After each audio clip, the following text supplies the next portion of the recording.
Friends, welcome to প্রিসাস kitchen. যেদিন বরের অফিসে লাঞ্চ থাকে সেদিন আমি লাঞ্চে এমন কিছু বানাই যেটা একাই 100।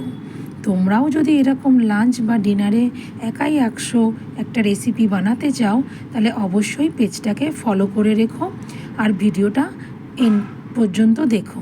তো প্রথমে এখানে একটা বাটিতে আমি কিছুটা হাঙ্কার নিয়ে নিয়েছি, সাথে দিয়ে দিচ্ছি সামান্য একটু কাশ্মীরি লাল মির্চ পাউডার, 1 টেবিল চামচ মতো সর্ষের তেল, কিছুটা কারি পাতা, 1 চামচ রসুন বাটা, 1 চামচ আদা বাটা আর 1 চামচ মতো বিরিয়ানি মশলা।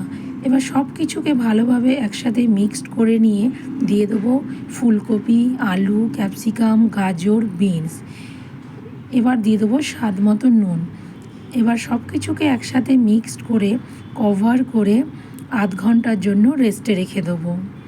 তারপর কড়াইয়ে তেল গরম করে ম্যারিনেট করে রাখা সবজিটা দিয়ে মিডিয়াম ফ্লেমে ভালোভাবে ভেজে নিতে হবে।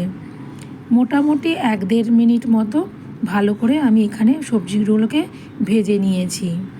দেখো মোটামুটি সবজিটা ভাজা হয়ে গেছে। এবার ম্যারিনেট করা জলটা দিয়ে কড়াইটাকে কভার করে 10 মিনিট রান্না করব।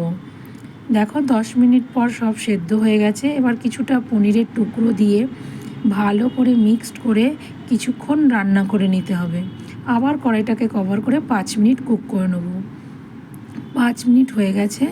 এবার আগে থেকে বানিয়ে রাখা ভাত দিয়ে উপরে বেরেস্তা, ধনেপাতা, সাথে কেশর ভেজানো দুধ আর কিছুটা বিরিয়ানি মশলা দিয়ে একটু নুন, কাঁচা লঙ্কা, 2 টেবিল চামচ ঘি, কেওড়া জল, গোলাপ জল দিয়ে ঢাকা দিয়ে লো ফ্লেমে 10 থেকে 15 মিনিট দমে দিয়ে রান্না করে নিলেই তৈরি হয়ে যাবে ভেজ বিরিয়ানি। দেখতে পাচ্ছ কত সুন্দর হয়েছে ভেজ বিরিয়ানিটা। আশা করি তোমাদের ভিডিওটা ভালো লেগেছে। আর যদি ভালো লেগে থাকে লাইক, শেয়ার, কমেন্ট করে পাশে থেকো। টাটা।